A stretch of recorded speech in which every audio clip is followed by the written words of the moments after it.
Thank you, first of all, to 𝗟𝗶𝗀𝗀𝗀𝗀, and thank you to all of you for being here today. It was very interesting to hear already the conclusions and the pledge, and I will also take with me the document, and I will share it with my colleagues.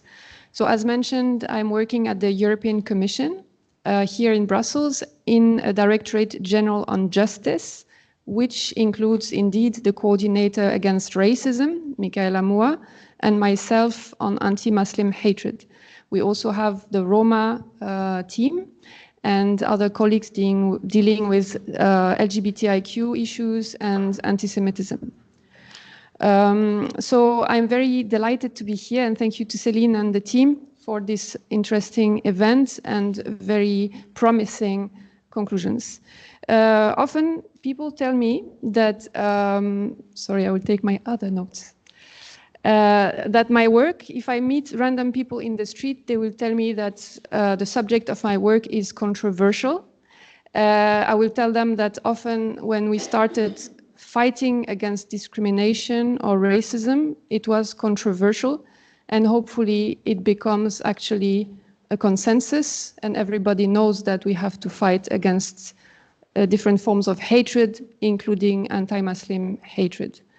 As you may know, anti-Muslim hatred, what has been referred to earlier as Islamophobia, affects Muslims, but also people who are perceived to be Muslims because of their names, because of the clothing, because of the tone of skin. We know it's very intersecting. It has a strong intersectionality, meaning a woman who wears visible signs of her religious affiliation, also a person who may be Black and Muslim, will face different layers of discrimination. So in my role, I work on different layers, including building strong partnerships with organizations, with representatives of the Muslim community.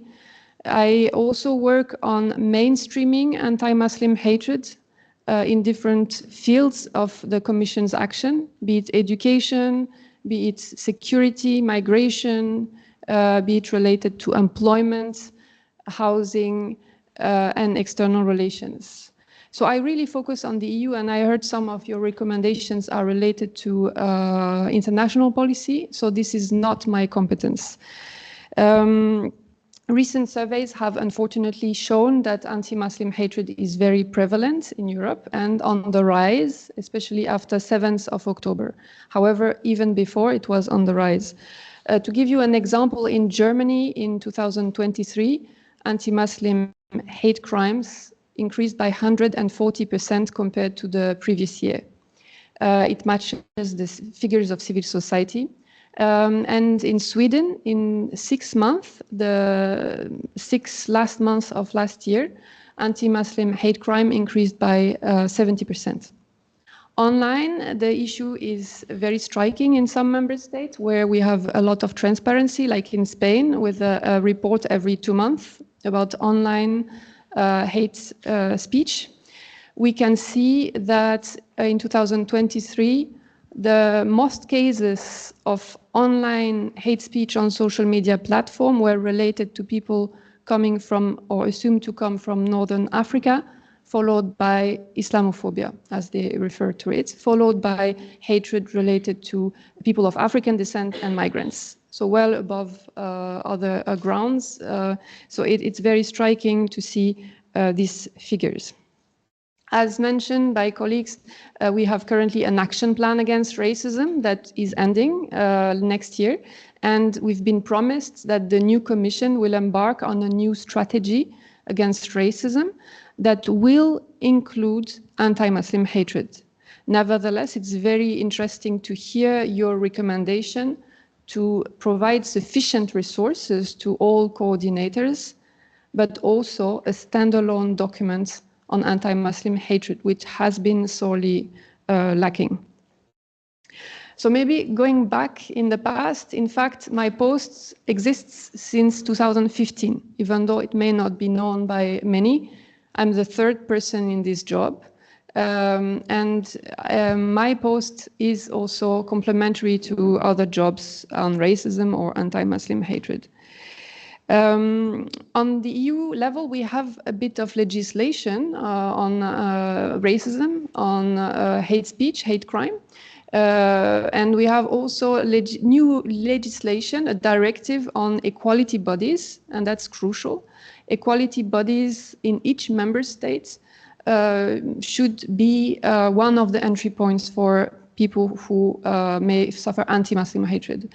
Unfortunately, the data we have on anti-Muslim hatred is underestimated because of several factors, including lack of trust in equality bodies and in the police or other institutions.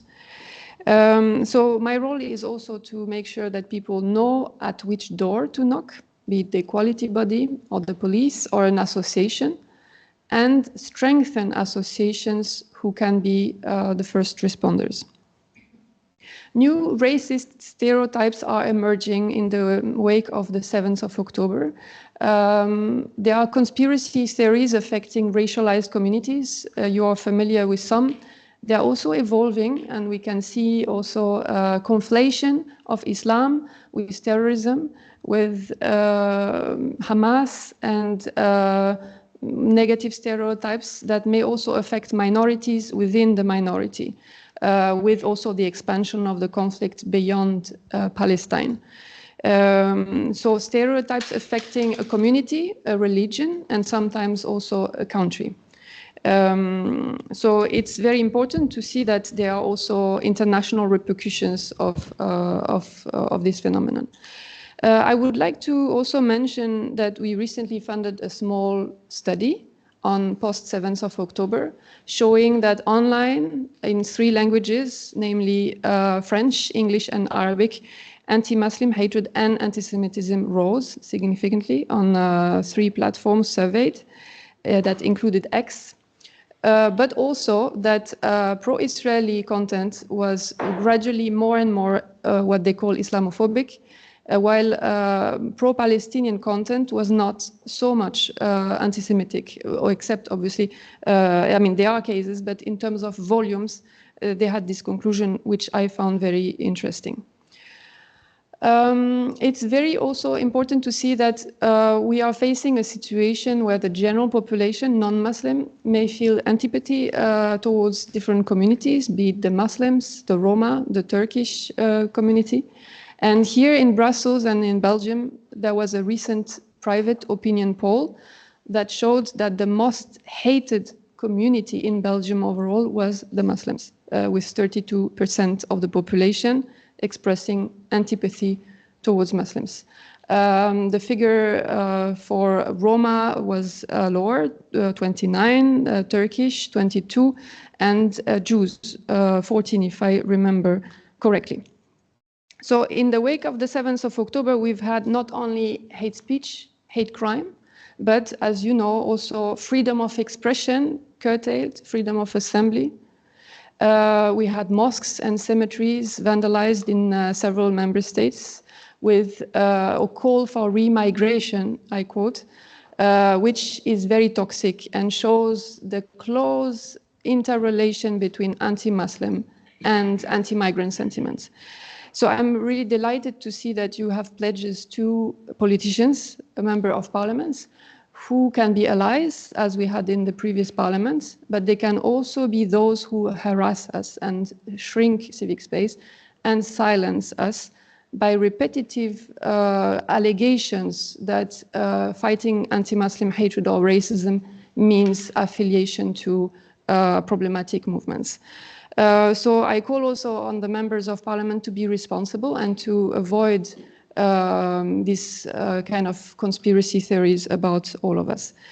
I would like to mention that in October, on 24 and 25th of October, we will release together with the EU Fundamental Rights Agency a brand new report, Being Muslim in the EU. It follows the report Being Black in the EU, with similar set of data, and you will be able to see the trends, also the limitations of this set of figures, and we need to do more to document anti-Muslim hatred and racism. We will have this event here in Brussels with a wide range of civil society.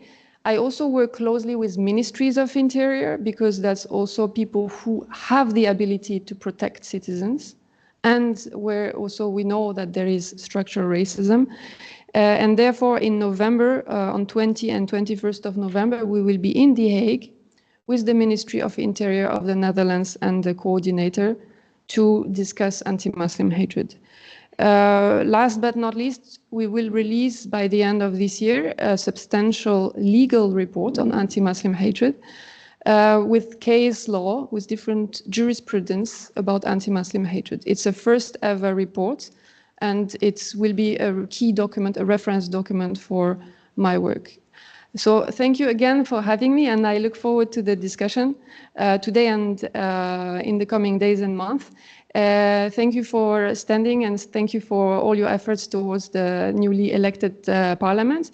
And let's also hope that this new commission will be the one with the first ever racialized commissioner, 𝗟𝗹𝗶𝘀𝗀𝗲, and hopefully the following commission will be even more diverse and also gender balanced.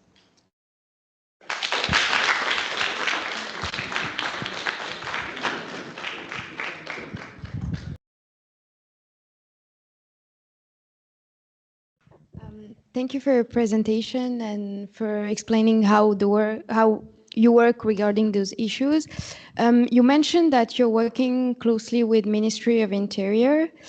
How can you do this work, especially, so I'm French, so basically the situation in France after the last elections, like with the majority left, but the government of far right, how can you work with, like especially Ministry of Interior who have like, basically far-right ideas or far-right discourse, especially regarding migrants or Muslims or Arabs in general? How can you like work with those individuals who are in power and who works toward like designing new policies, because they're talking about new migrant policies each year? And how can it fit with the plan that you want to do for anti-Muslim hatred and anti-racism in general? Thank you.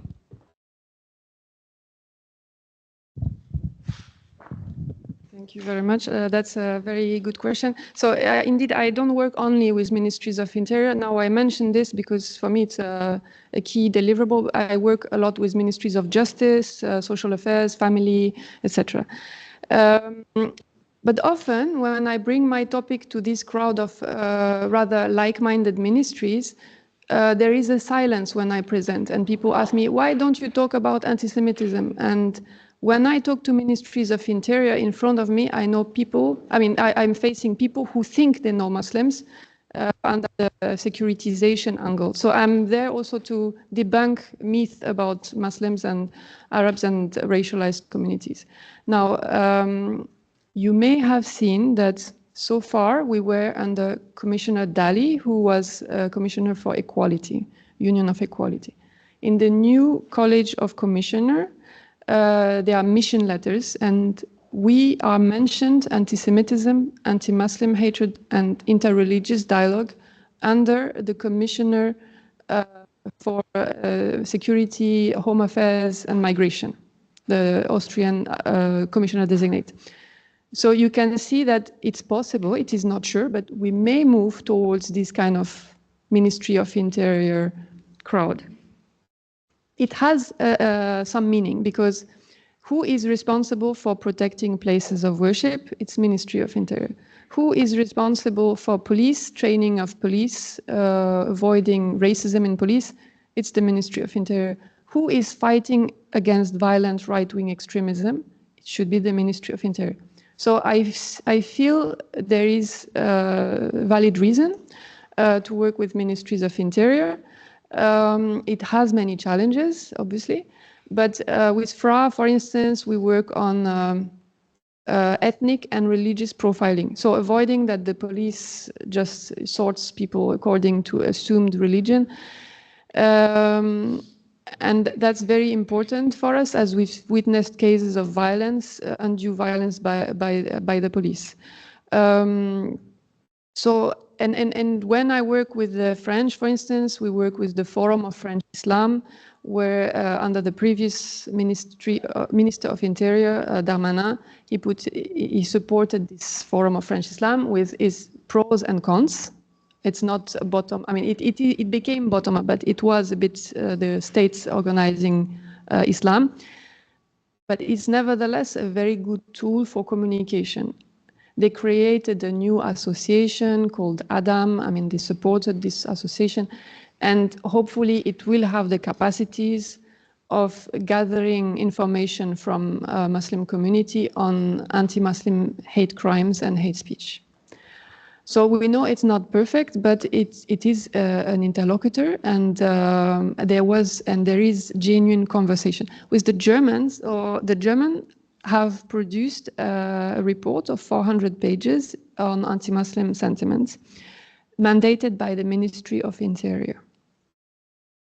So together with this Forum of French Islam and working group, the Germans are the most advanced. They are really the most advanced, with a transparent exercise, a group of independent experts who dug into the anti-Muslim hatred.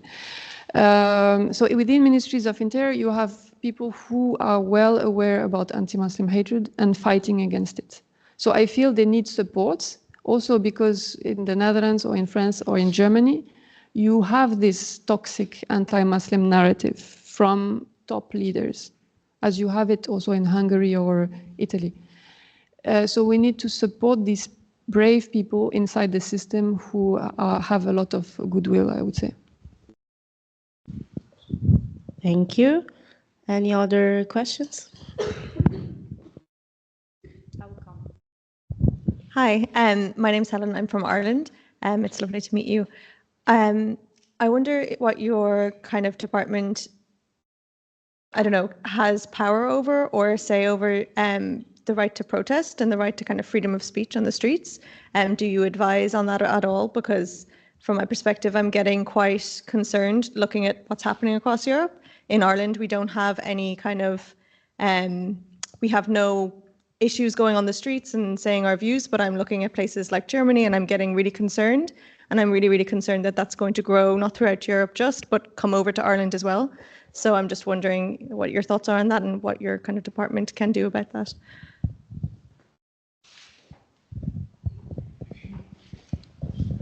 Thank you very much. For me, it's, I mean, I'm not the person dealing with shrinking of civic space. For that, we have a colleague in DG Justice. But since 7th of October, we've witnessed an acceleration of shrinking of civic space, including freedom of expression and assembly, that affects Muslims, racialized communities. And in November, at the end of November 2023, I led a statement. So we issued a statement that includes a sentence or two on this. And I wrote it together with Marion Lalisse, who is the kind of special envoy on Islamophobia in Canada, because she's very also much more than me vocal about this limitation of freedom of expression in Canada. And her mandate is maybe broader with support from Trudeau there. So yesterday, for instance, I met Amnesty. We discussed these limitations.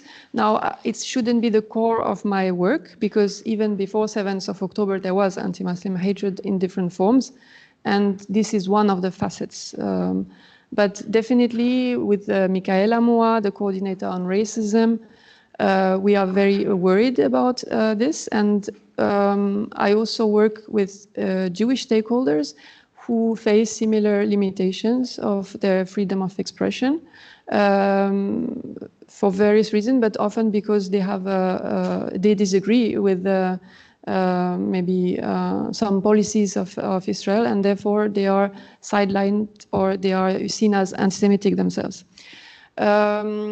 So this, for instance, anti-racist Jewish organizations, for me, need to be supported, and we need to show solidarity so that a diversity of voices can be heard, as long as it's not obviously an apology of terrorism, but we need to have this vibrant civil society. Civil society should never be one single voice that wouldn't make any sense, or supporting only the government, for instance. So I'm fully with you on that. Maybe last points. I mentioned this report we will normally have by the end of this year. It's a legal report from an independent network of experts. There you will see findings on demonstrations, including, for instance, there was an example in Hungary, pro-peace demonstration carried out by Muslims and Jews that were forbidden because the Hungarian government believed that if there was a demonstration, it was triggered by a terrorist attack. So, and similarly, they mention other countries where demonstrations were banned. So this will be normally published in a public report by the end of this year. Thank you. There was, yes, Alima. Hi, my name is Alima and I'm from Ireland. And I just wanted to ask, how often do you work with like Muslim organizations? Because I understand that like in this day and age, sometimes we're kind of labeled as like, you know, like causing issues, or like, you know, like public disorder, like, you know, causing an issue. Like, do you find that difficult to like work with other organizations, or do you try to stay away from that? Thank you.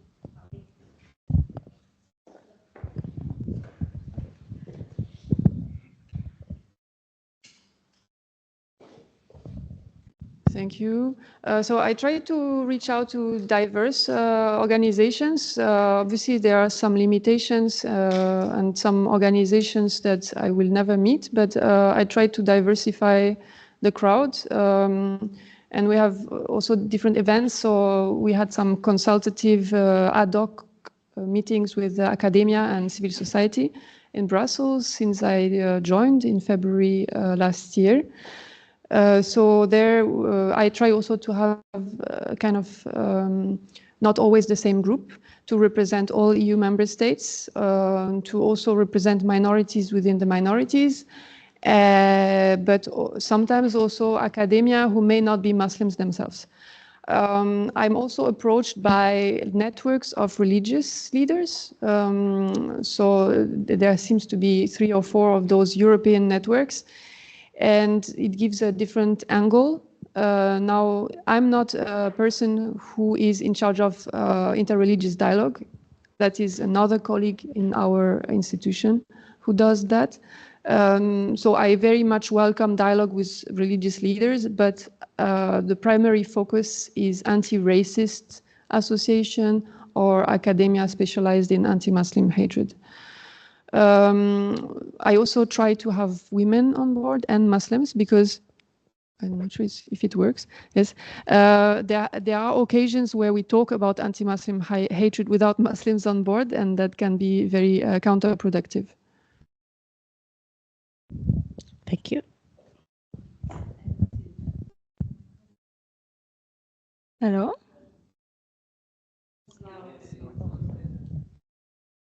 Is not working? It's working? But the interpreter, it's interpreting. Okay, so we go?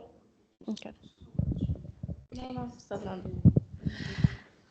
Yeah, okay, I hope you can hear me. Thank you also for being here. And I think the question might even go well with the question that has been asked before, as I'm wondering, it's more of an objective question that does not necessarily concern only you, but maybe the department or the field that you're working in. I'm wondering like how, I hope I can phrase it right, but generally my question is more like, what do you think makes you and also your colleagues in a way like eligible to even or to be in the position and to work around anti-racism, or, for example, now in your case, more anti-Muslim hatred? And like, how do you deal with this? Of course, I've heard that you also work with tons of different civil societies, but even beyond that, I'm wondering, like, who's consulting you, or who do you reach out to? How do you work? Yeah, because we have generally talked about how not diverse, for example, European commissions, or generally like the entire European bubble of the EU. So yeah, just as a more general question. Thank you. Yes, so definitely I'm a coordinator, so it means I'm talking to people and I'm gathering views. So the primary competence of fighting discrimination, racism, and anti-Muslim hatred is at national level. So the Commission comes and coordinates efforts. So that requires indeed consulting Muslim community, but also various associations on racism and member states, international organizations. I'm approached by UN, OSCE, Council of Europe, etc., etc. But one of the frequent partner who is reaching out is the OIC, the Organization for Islamic Cooperation, but also embassies of third countries. While it's not my primary mandate, there is a lot of interest from those countries because they have communities of double nationals who are residing in Europe, or because they are concerned about the Quran burning in a member state.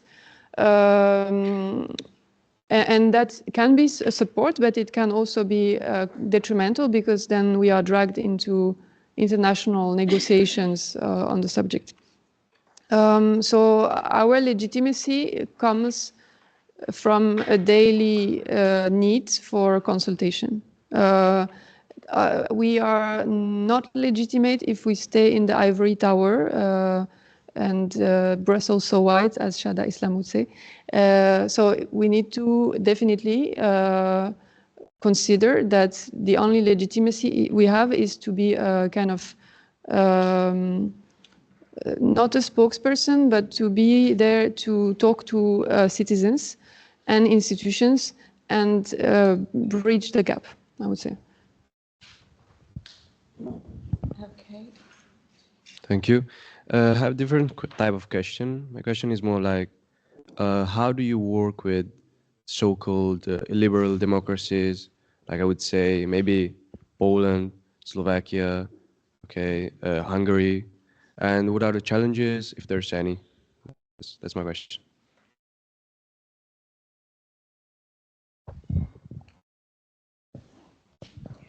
Thank you. So indeed, I work with presidencies of the EU. So we have the pleasure now to work with the Hungarian presidency at the moment. We have very pleasant surprises. I must say, we've worked with the Hungarian presidency on meetings with member states on racism and anti-Muslim hatred. And last Friday, there was a council meeting on racism. It's the first time possibly that it was given such an importance. So paradoxically, we actually have very good events with them. There could be more on anti-Muslim hatred. I'm very disappointed by the parliament and the member states when it comes to calling out anti-Muslim hatred. They are very shy. They talk about anti-Semitism when anti-Semitism has to be discussed in another meeting sometimes. And they will talk about racism and Roma discrimination, but they will argue. So it's kind of frustrating. But with Hungary, we've had very good meetings, including on all religious intolerances. Poland is the next to have the EU presidency. And I think that they are promising signals. So we had the Belgian presidency, a wonderful small event on anti-Muslim hatred for the first time ever. But surprisingly, some of the more supportive member states like Spain or Sweden were not the most proactive on my file.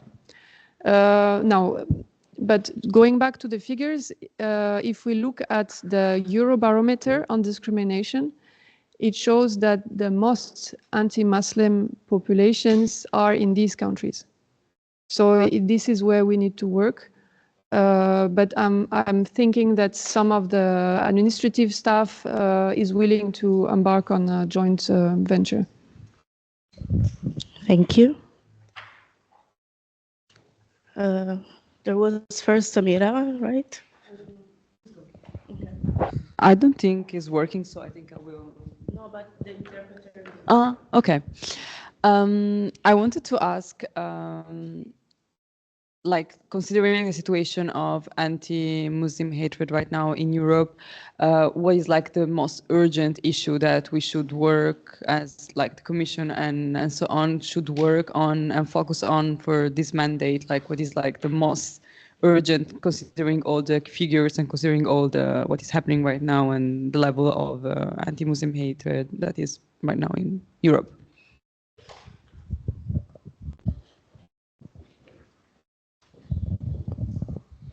Thank you. That's a tricky question because everything is urgent.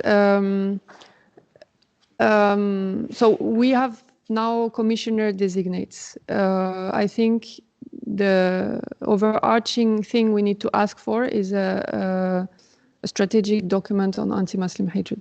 And from there, hopefully everything else will come. There is nothing, there is no recognition sometimes of anti-Muslim hatred in some member states. Because we talked about Eastern EU member states. Okay, figures are limited, very few Muslims, but there are migration flows. And this is concerning because you have a majority of people who are ready to basically have double standards. If a migrant comes, he's from Ukraine or he's from Yemen. So for me, this remains a big concern that there is a lack of understanding about the phenomenon. So as a document, a strategic document is the key ask from my side. If I have more things to be offered, data, more money for data, trusted flaggers for detection of online anti-Muslim hatred. So who do you go to when you are harassed online because you are hijabi online or you are a researcher on anti-Muslim hatred? Who do you go to? To be honest, even when I'm in the field, it's difficult to know. And when you knock at the door, people say, oh, but I'm specialized in kids, I'm specialized in gender. Nobody knows what is anti-Muslim hatred. And they think it's freedom of expression. So, yeah, we need a network of civil society organizations that have staff and able to analyze cases of online hate speech on Muslims. Thank you. And there was Zarima.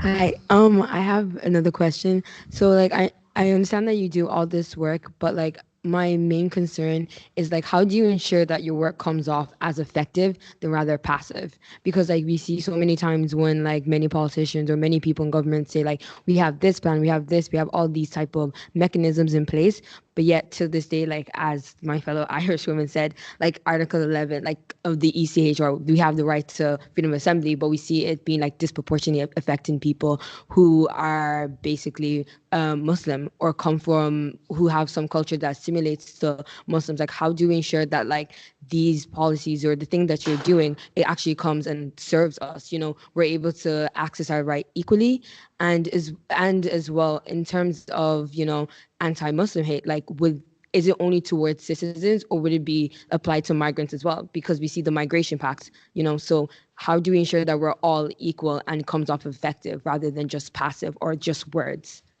Thank you.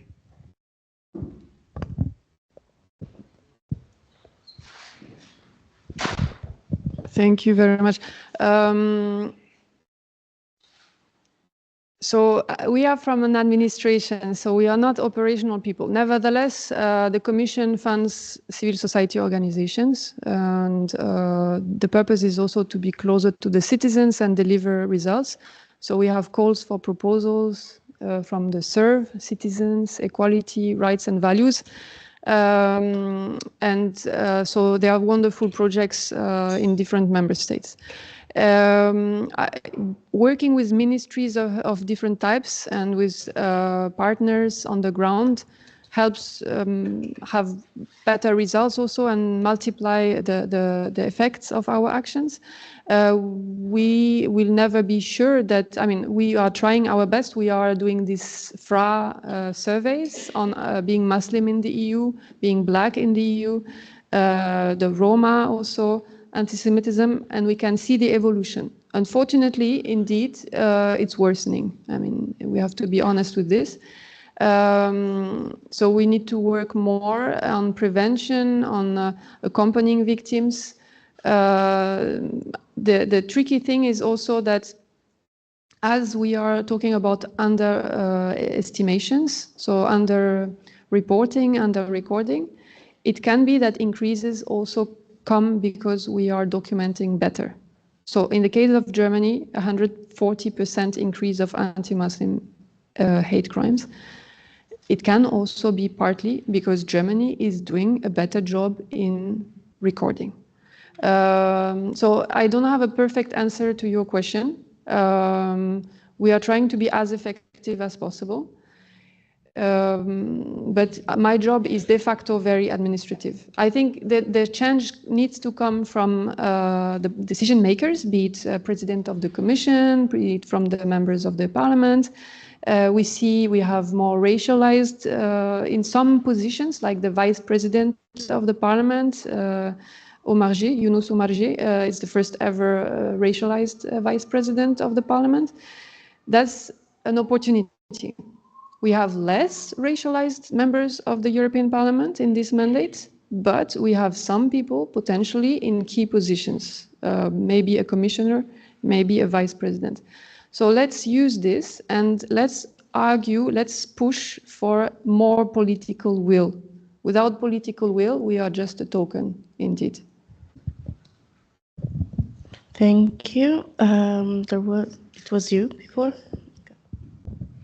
Thank you for the speech given. My name is Solo, and I have a question. We know the fight against hate speech, therefore, requires coordinated action to address the root causes and driving forces behind it, as well as the consequences on victims and society more generally.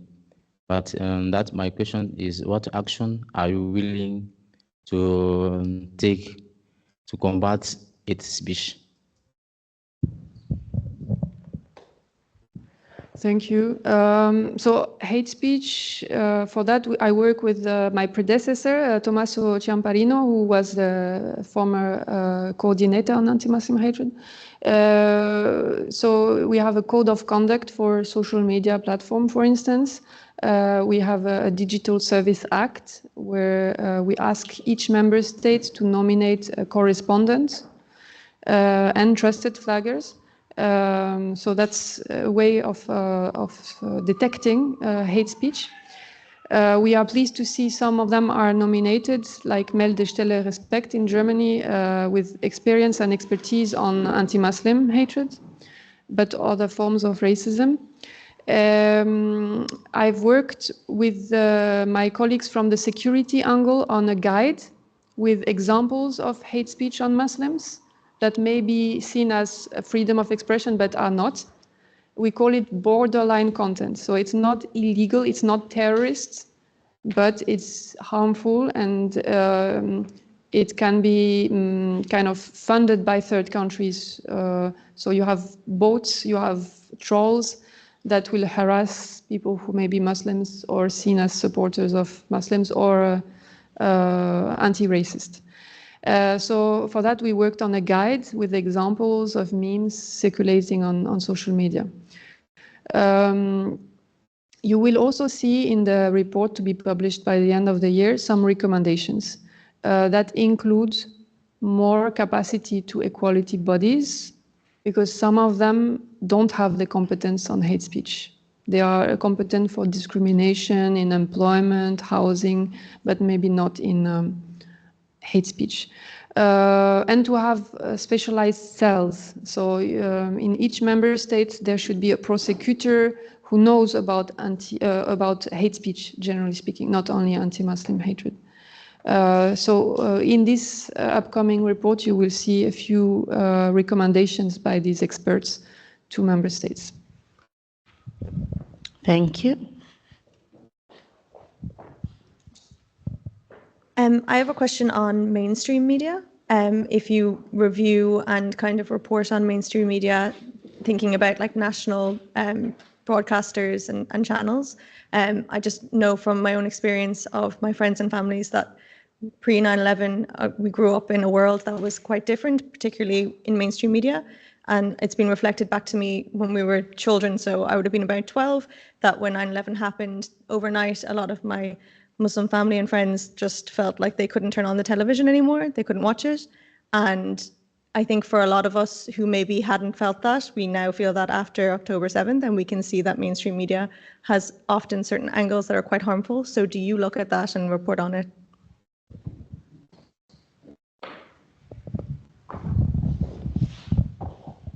Thank you very much. Yes, we do look at this, and with Michaela on racism, my colleague on racism, we are hoping to work more on this topic. I mean, I don't know if you followed, for instance, in France, a channel was not given its license, 𝗟𝗶𝗀𝗀𝗀, because of repeated breaches and issues related to racism, and this is a very good news that a channel is not given a license. Also, in this legal report that will be published, there are some cases related to speech by politicians on TV. A famous case, 𝗟𝗶𝗀𝗀𝗀𝗀, for instance, that voiced on mainstream media anti-Muslim hatred. This is repetitive, and we can see also from leading political figures in different member states, the Netherlands, France, but you could possibly name most of them. We don't have leverage, but we are discussing with member states best ways to act. I was pleased that my recommendation was taken on board in a crisis mechanism post 7th of October. We've recommended stronger media regulation, stronger support to civil society for online detection, and this was picked up and joint takeaway from the member states. So they are listening, and they are at least voicing agreements. But we indeed need to see more acts and more actions, like the refusal of license of a problematic TV channel. Thank you.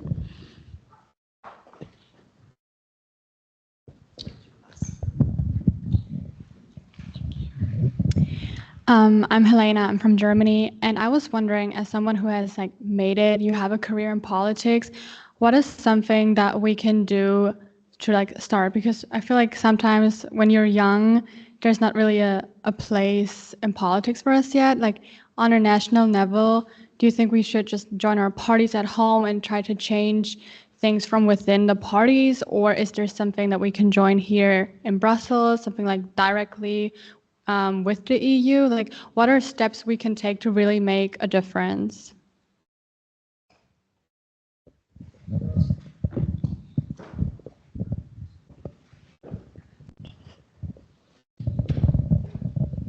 Thank you. I guess there are millions of different paths that you can follow. Now in Brussels, I mean, you have administrations and you have more political arena like the parliament. So if you are into politics and if you want to become a politician, maybe it's towards these kind of parliaments and political parties that you need to go to. Obviously, it's important that you are aware about the programs of the different parties, and voting is already a fantastic gesture, and I encourage everybody to vote. We see that the youth in some member states are more and more tolerant towards racialized groups, including Muslims. France, for instance, shows more tolerance in the youth. But we also see that in Germany, more and more youth are voting AfD, so far right. So this is concerning, and so the engagement and involvement of youth is very important for us.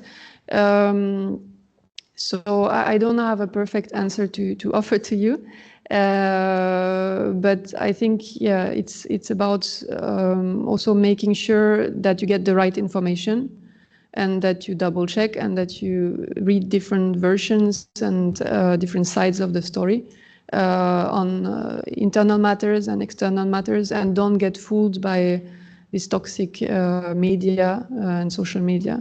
But it's great to see so many motivation in the room.